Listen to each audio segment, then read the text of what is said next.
So this podcast is just about, getting an introduction in for the first episode, so to say. So we're going to start by just kind of letting you guys know how we got into PT and how we got into jiu-jitsu.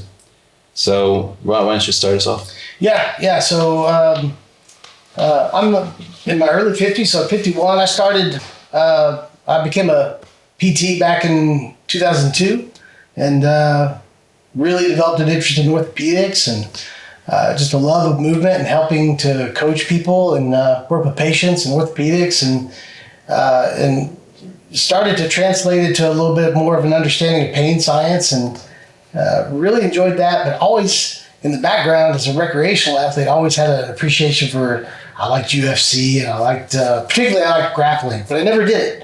I was always too busy and had kid, family, and then long about 2017, I went and took my first jiu-jitsu class and was absolutely hooked.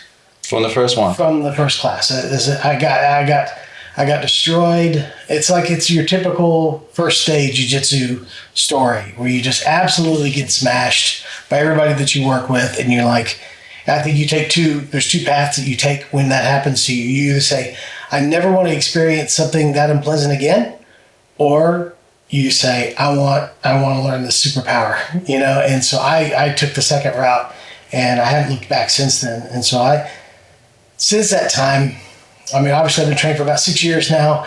I've developed such a love for the sport, and I've started to see some things in the sport that I think could probably benefit by what we do as physical therapists. For sure. And so my teammates and coaches, I hear similar questions that I've gotten from patients over the years about recovery and strength and conditioning. So I'm looking for an avenue to help share that. So I wanted to get together with you and start putting some things together. For sure. So who took you out on the mats? Was it the mat enforcer or what kind of? No, it was like a 2-stripe white belt. How many months has he been training?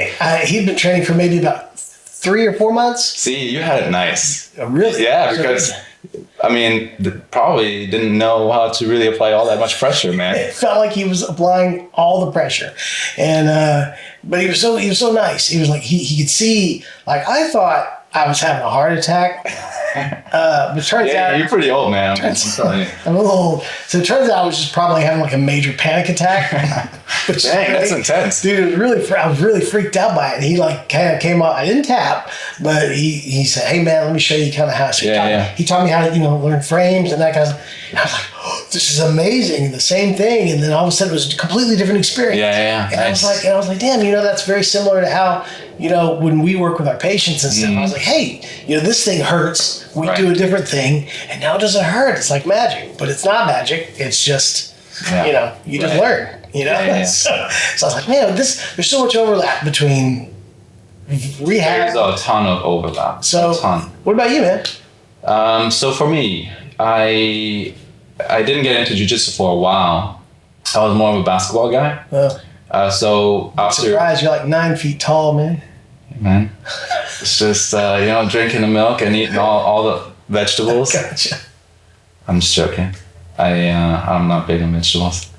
But so I first got started in it. So this was like way back in the day when I was still in high school. I was so into basketball. So I was doing also a lot of weight training because what I really loved was like the World's Strongest Man. You know what that is? Yeah. So I was watching that all the time because back in the day in Germany, we didn't get, by the way, I'm from Germany, guys.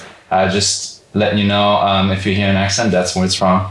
If I mess up words, that's why this guy is here. He's keeping me in check. So back in the day, they didn't show any basketball on TV at all. And unless there's like the local season that was going on, right? And that was like maybe once a year for a couple of weeks, and then there's nothing, just radio silent. So, and that was way before like YouTube hit it big, so I wasn't on the computer, right? And all that was on the TV was World's Strongest Man. So I just got into weightlifting that way because I was really impressed. I thought it was really awesome what they were doing. And then while I was weight training in this basketball phase I was in, there's a famous rapper from Frankfurt, where I'm from, who was like training jiu-jitsu right next to where I was training with the weights. And I was just looking at him and I was just stargazing. I was like looking at what he's doing. I wasn't really that impressed about jiu-jitsu because I was so into basketball at the time. But it kind of left a little memory in my head about like, it kind of looked cool what they were doing. And then fast forward a few years after I got out of PT school, I was living just a few blocks from a jiu-jitsu school. So I was looking at what they were doing, and I wasn't into basketball that much anymore because it was just tearing up my body a little too much. And I wasn't taking it anywhere, you know. It was just like scrimmages on the weekend, and you have a little fun while it's going on, but it gets boring after a while. Especially if you dominate like I did back in the day. Of course. But anyway, so yeah, there was this jiu-jitsu school like just a couple of blocks, like really like I could walk there in 10 minutes from my place. And I was like, well, they offer a free month, right? That's how they get you. So they offer a free month without having to sign up. And I was just going there. I was thinking I was gonna train for a month, and then I was gonna, bounce and just do the gym hopping for a little bit just to see if I really like it or not. But I didn't feel like I was hooked immediately, because for me, it was just like a new thing that I was gonna learn a little bit more about. You know what I mean? I don't know that I was all that invested in it. I didn't know that I was gonna really try to stick with it for the long time, for the long haul. And by the way, that was like in 2018. So I've been training ever since, and that free month hooked me. So you started in 2018. What do you remember your first role? Do you remember the first time you had a free roll? And what was it like? No, I don't remember the first roll. It was like multiple roles. I didn't just roll with one person. Yeah. So I remember like what it was like in that group. And there was a lot of white belts, a lot of beginners. Yeah. And then there was one blue belt. I think for me, it's one of those things, I thought I was better than I actually was, right? Because I was athletic. Yeah. I can move around, and, I was just trying as hard as I could to stay on top, because this bottom was death. Yeah. But yeah, so after a month of training, my coach back then, he just kind of came up to me and said, hey, you should, really sign up and just commit for a while. And, I was still reluctant at that time, but I did it anyway. And I think I really enjoy the process of training and learning new skills. So I was like, man, this is really something I should, invest some time and finances into to get a good, understanding of. And from then on, I was training a few years. So I'm going to fast forward a little bit again. And then I was switching gyms because I moved. And it was the same as it was for you. Like, when patients in the clinic come up to you and they ask you about questions, or you learn about what their problems are, and they want to get better, and so they come to you for advice and stuff like that. It was the same in the gym. So, people actually figured out that I was a PT, and they asked me about it. So I was telling them more about it. And honestly, like, that's one of the first times where I felt like other people were super excited about what I was doing. I don't know if you felt about that when people started to know that you're a PT and you're training jiu-jitsu. That's a really interesting thing you point out, because I experienced the same thing, and I think maybe you haven't been practicing long enough maybe to have this background yet, but you'll get are you burnt out yet? Do you feel burnt out? Do you feel I'm definitely getting there, man. That's okay. Totally. Yeah, I think everybody, it's just like it's a common thing in healthcare. It's just tough sometimes, but I remember at one point I was like, man, people just didn't seem super enthusiastic to talk about what you're doing in the clinic.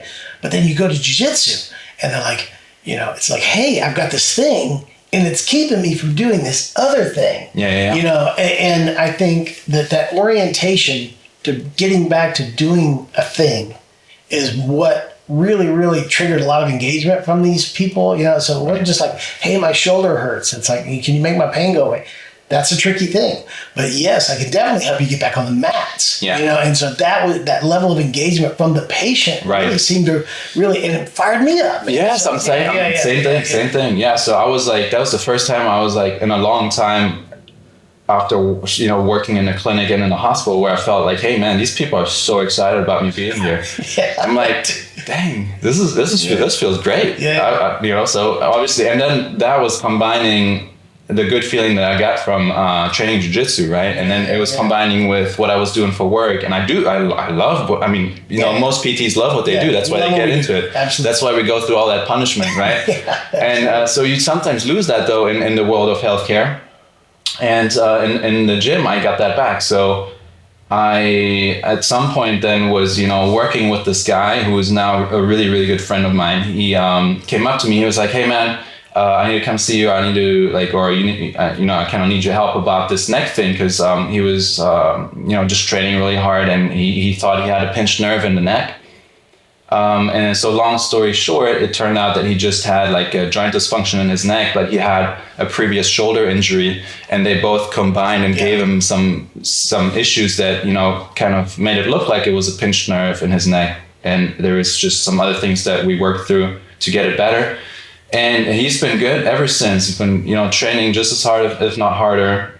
And now he knows he's got his tools to, work on the problems that he might get from his neck every once in a while when it flares up. Yep. And that feeling though that lasted, because for me I was really enjoying seeing someone firsthand have an issue, and he was so down too. Like he's like really into training. He's an uke, so that he's like he's a training buddy. Like he's a good training partner because he'll show up for other people's privates to be the test dummy, so to say. Cool. Yeah.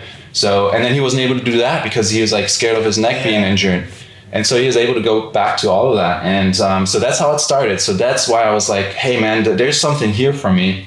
And I'm, not going to win the lottery anytime soon. So I need to be keeping my work up, and I better enjoy what I'm doing. And otherwise I'm just going to be miserable all the time. Yeah. And so I was thinking, and at some point I was like, man, I should really dive into this jiu-jitsu niche a little bit more as a physical therapist, not just as a student, so to say, right? Not just as an athlete trying to learn this. I need to be a little bit more involved. I need to be able to maybe reach out and help more in the community, because it's just like every other sport where people and athletes get injured, but it's not very well represented when it comes to getting healthcare for this kind of stuff. Because on a natural basis, when you look from the outside into the sport, you, as a healthcare professional, if you don't know too much about it, you kind of expect somebody to get hurt. Like it's just a matter of time, right? If you're not that knowledgeable. But I mean, that's the same thing with all other sports. That's the same thing with soccer, for example. So that's how I really got into it. Really started to combine the physical therapy realm that I was in with jiu-jitsu.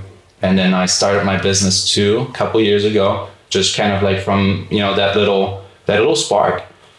And so here we are doing a podcast too, because I think there's a lot of stuff we can really talk about and provide a lot of value to you guys, and hopefully, take some of those issues that you might have and take those and give you some tools to improve those problems and get back into your life. Absolutely. I think that's probably one of the number one reasons people, it's like if you're doing something that's great, I think jiu-jitsu is great. I love jiu-jitsu so much. And, if you're listening to this podcast and you found this podcast via your interest in jiu-jitsu, you probably know exactly what I'm talking about. One of the biggest concerns and the fears that people have is getting injured. And my experience, both in and outside of jiu-jitsu, is it's a lot of times it's not a question of if you're going to get injured. It's when. Yeah. At some point you're going to have an encounter with an injury, and how you navigate that injury is probably just as important as trying to avoid the injury to begin with. Trying to avoid an injury is a good idea, but it's difficult when we play a rough sport like jiu-jitsu. So trying to navigate the injury when it does occur, to me, is very, very important. And I think that's something that we want to try to get across here in this podcast. So we're going to be talking all kinds of topics ranging from strength and conditioning to painful problems that we deal with in jiu-jitsu, and anything else that seems to be at least connected to human performance. And hopefully we'll tackle some of the interesting topics that are floating around in jiu-jitsu today, like steroid use and all the stuff that everybody seems to be talking about so much. So there's a lot of fun stuff to discuss, and I'm looking forward to doing that here. This will be the first of many. Yeah, for sure. And guys, if you like this podcast, share it, like it, and if you want certain content to be covered or questions that you want answers to, just post them. Just send them to us, and we'll try to cover everything that we can. And we'll hope that you enjoy the podcast. Until next time, guys.